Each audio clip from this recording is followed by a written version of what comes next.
One of the key questions here now is how has this news here of this new guilty plea by Michael Cohen shuffled the diplomatic deck, so to speak, here for the G20 in Buenos Aires?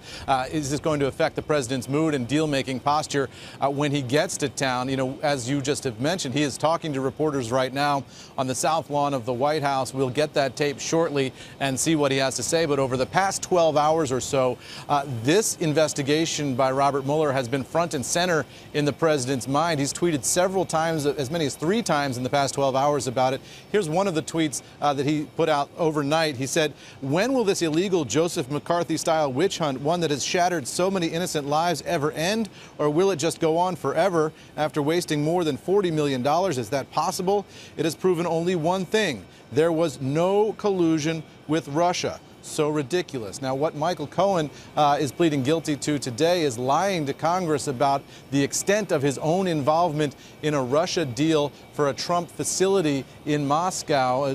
Presumably the president also involved in the negotiations for a Trump facility in Moscow. The president, though, said during the campaign and afterward that he had nothing to do with Russia, no deals, no involvement financially with the Russians. The fact that it now appears that the president was negotiating with the Russians for some period of time, and we have to pin down all the timing on this, through the campaign, raises the question of whether the president was lying about his financial involvement with the Russians or potential financial involvement with Russians during the presidential campaign. So that is going to be on the president's mind as he comes here to Argentina. It's about a 10 or 11-hour flight for Air Force One. The president doesn't have to fly commercial like the rest of us, so he'd get here a little bit quicker than the rest of the diplomats and traveling press.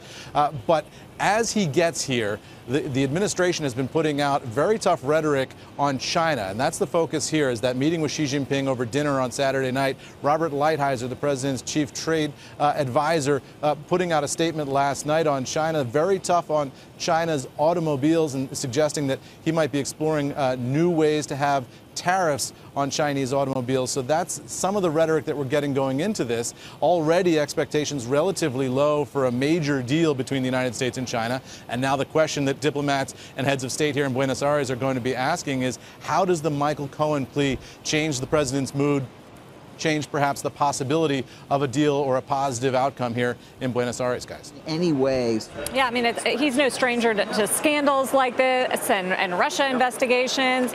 Just trying to figure out the president's strategy when it comes to China, Eamon, and whether there's been a tone change or not ahead of this meeting with President Xi. You know, I've asked the president a couple of times, you know, on the South Lawn and elsewhere, you know, is this a moment where he wants to have a deal? And he's always said he's open to the idea of a deal with Xi Jinping, but he's never been specific about what exactly he wants. The White House officials talk generally, but they've never said exactly what they'll take, and that's the question here.